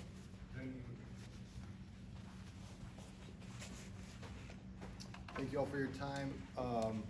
Ben Brower, you guys have heard me talk. I'm definitely a proponent. I own small businesses, appreciate the conversation tonight about helping some of us out. I wanted to make a couple of observations about that. Can I bother you, Ben? Will you put it up to your mouth a little more? Yeah, sorry, Carla can't hear and I appreciate it. you're welcome. Is this better? Yes. So kind. I don't know about all that, but, okay, page 131, just a couple quick observations. In the top 5 in both the Planning Commission and the community, this is our guiding principles and priorities. I'm just gonna cherry pick four comments that both made the top 5, which was to proactively guide growth. Awesome job tonight. Plan for infrastructure, make US 131, 31, and 119 appealing to businesses, and promote diverse working opportunities. I think those are awesome goals, and surprisingly came from both of those different groups as top 5. If you compare those goals to page 117, which is the existing property classifications, only 6% of the land in the township, in my mind, would support those things. That was really intriguing. The 93% at the top is all right-of-way, either exempt property, rights-of-way or open water, agriculture, or residential, none of which seems to be aligning with those 4 key top 5 priorities. So that leaves us with 6% of the dirt in the township to try and accomplish a top 4 of the top 5 categories. That just was a misalignment, so it was in my mind, so I was excited to hear everybody say, hey, we're maybe moving in a direction that would support those top 4 by even entertaining a PUD for some sort of commerce park or encouraging that sort of growth. So that was awesome. And I know I'm not supposed to like have the back and forth with anyone, but I do have a couple questions. One thing on that plan for infrastructure that I would just be cautious of is a lot of times developments, and John maybe can speak to this more than any of us, a lot of times developments or proposed developments actually drive the extension of infrastructure and the installation and pay for it. So I'd just be aware of, hey, if it's not within a quarter mile, but you pay to put the infrastructure in, we'll still, like, I'm not sure you'd put them in a box like that, but that's just something for the township to consider. Also, Emma, you talked about this a couple different times, and maybe I just don't know how it's supposed to work, but do these future land use things have to split on a road, or is that just convenient? Because, Emma, you pointed out the one on 131 South, it's right there on the yellow. But there's, which road that was. but there's businesses on the other side of that too, Yeah. right? Like, and it feels weird, like that's a major corridor. There was one map where, John, you had a hatched area that just kind of followed the highway. Is that something that's maybe would take some of the questions away from this? Because that's a stark line. I don't know if that's the right way to think about it. And then Emma, you also brought up McDougal being split. And I know the view shed is a discussion and everything, but if we have that sort of development on one side of a Class A road, does it make sense to have a hard line on the road and say, but not this side of the road? Or should it kind of be a corridor versus split on a road? If that's part of the discussion for future land use. And then, I thought I had one more. Must not have been important. I was confused about the classifications and how they appear to conflict with zoning. And I didn't know if, like, does that ever become an issue with what is the approved use? Or is that just a tax thing from the state? I didn't understand the conflict between classification map and the zoning and what determines approved use. That's it, thank you. Anybody else?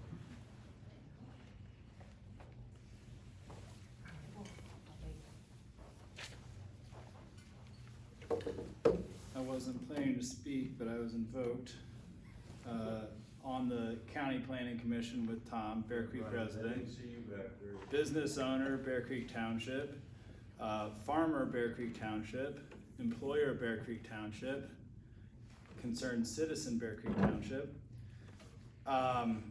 Couple things. One, Comish Park. It's a good idea. We should do it. I don't know who would look at a township with 25,000 acres and say we can't come up with 2 spots to do it. There's 25,000 acres, we should be able to do that.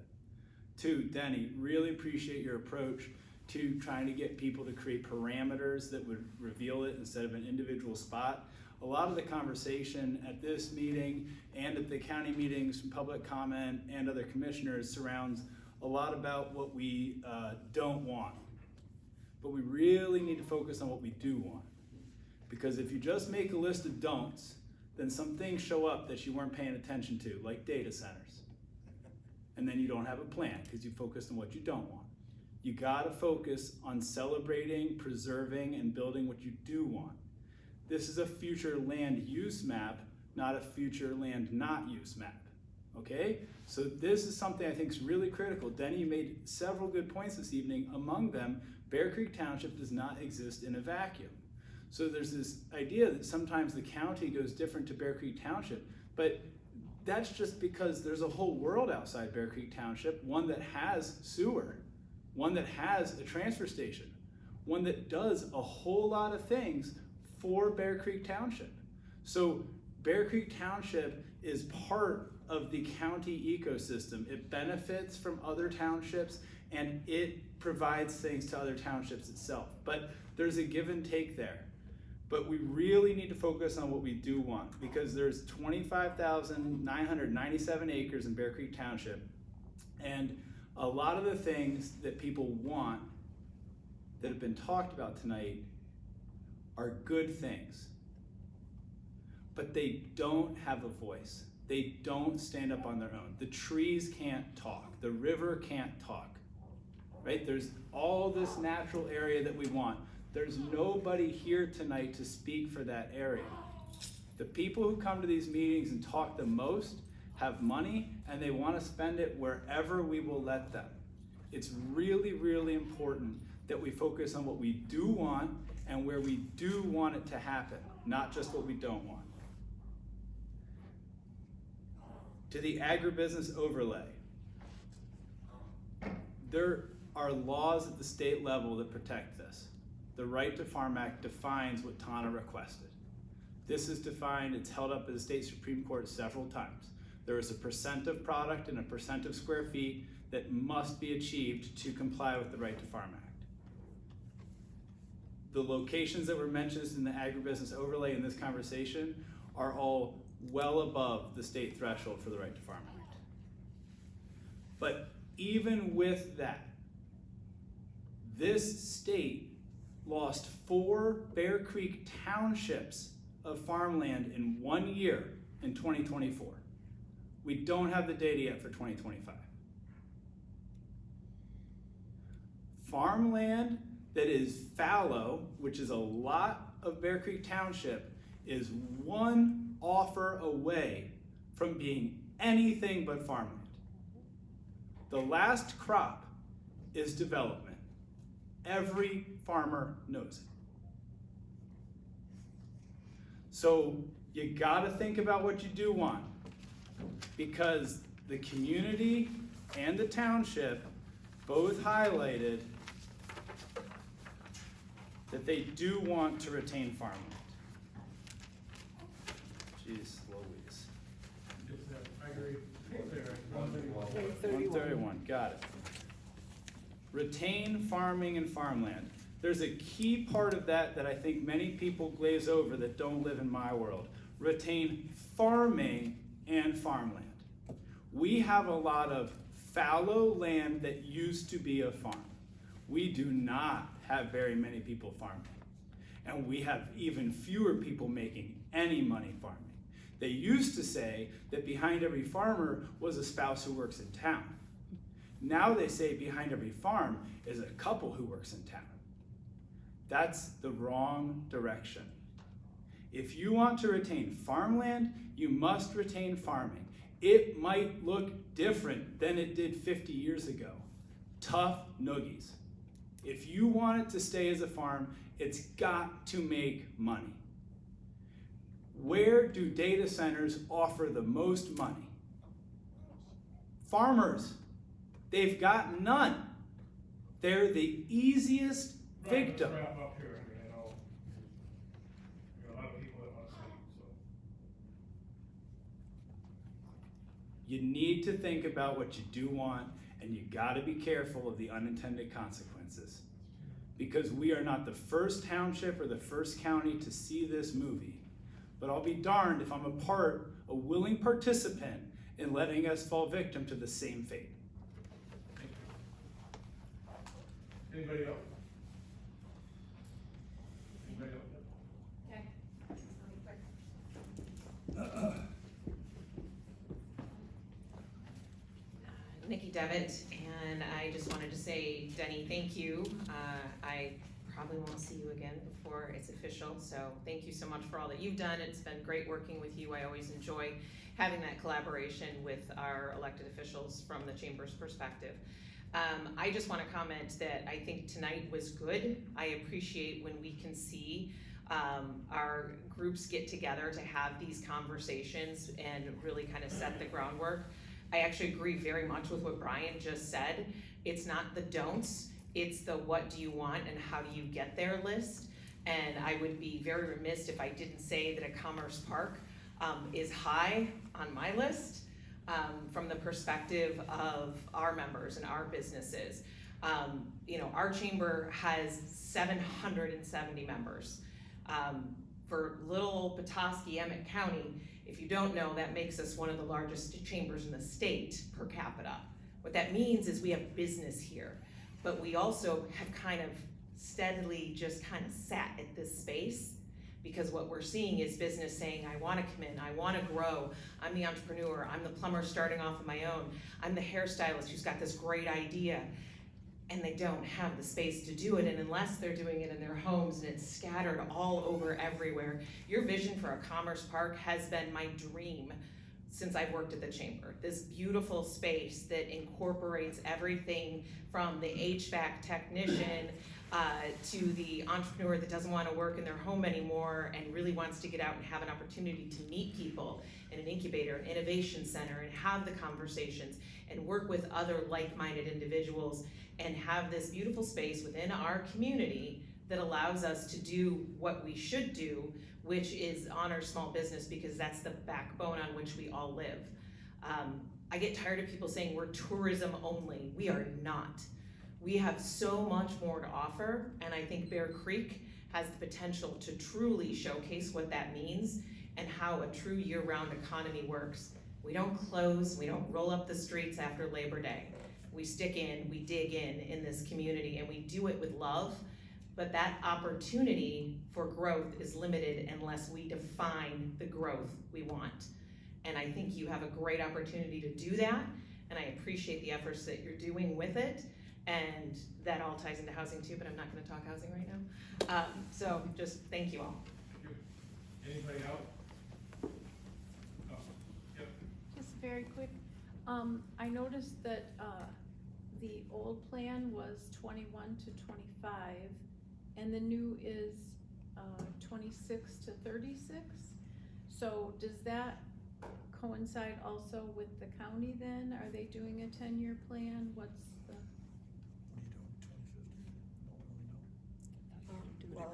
So, I mean. That was my question, so, Yeah, thank you. So, the Michigan Planning Enabling Act requires that a community review their master plan every 5 years. So, it sounds like the vision with Bear Creek Township is that in 5 years, they would look at their plan and think that it's okay for the next 5 years. It's not really a defined amount of time specifically, but, ours would be likely a 5-year plan, and then in 5 years, we would look at it again and determine whether or not it was acceptable the way that it is, or if it needed to be updated for the next 5 years, because we'll have to look at it every 5 years to be compliant with the Michigan Planning Enabling Act. So And Bear I don't Creek know if won't be doing that? I guess I was thinking it was 5 years. Bear Creek Creek's would not have to doing that? review theirs in 5 years as well, Oh, they'll have to. and determine whether or not the plan is still valid, or if they needed to update it again. Gotcha. And an update could be as simple as, or a review could be as simple as, we've looked at our plan and it's acceptable, and we would continue on that same plan for 5 years. So if it already says that on the title, then you wouldn't have to even update it, but it's up to each community to determine at the 5-year mark if their plan is valid or not, and if it needs to be updated, either completely or partially or not at all. Thank you. And on the first page, there's a T missing in property. Sorry, couldn't resist. It's the first line. Anybody else? Any other public comment?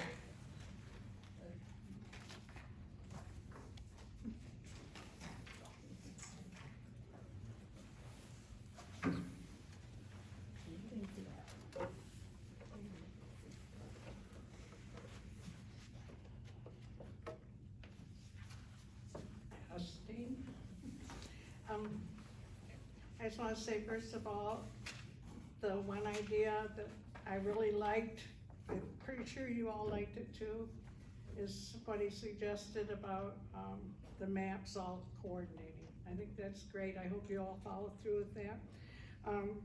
Another thing I'd just like to point out on page 122, the infrastructure expansion area, and I think it was being suggested that because on, was that 31 that's going north?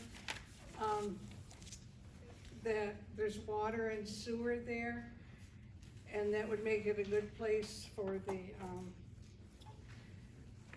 the infrastructure, or the, Commerce Park, or any kind of expansion, industrial, that sort of thing, building something there. But you've all heard me talk in the past about how much I love the wetlands, and there's a piece of property there right now that, even though this fits into, the expansion part and buildings and businesses, don't forget about wetlands. For the one piece of property especially that's been talked about there a lot lately, because it's really not buildable. We've all been, or most of us have been to meetings about that. But when you're thinking about where things can be built, also consider wetlands. And I know he referred to wetlands just verbally in a couple places, but it affects what's going on here with the infrastructure. And then, I don't know if I can express what I was wondering about on page 137, again, but there was a map, and I don't know if Garrett can bring it up and find it, because I didn't catch what the name of it was, but it was a dotted line going across it.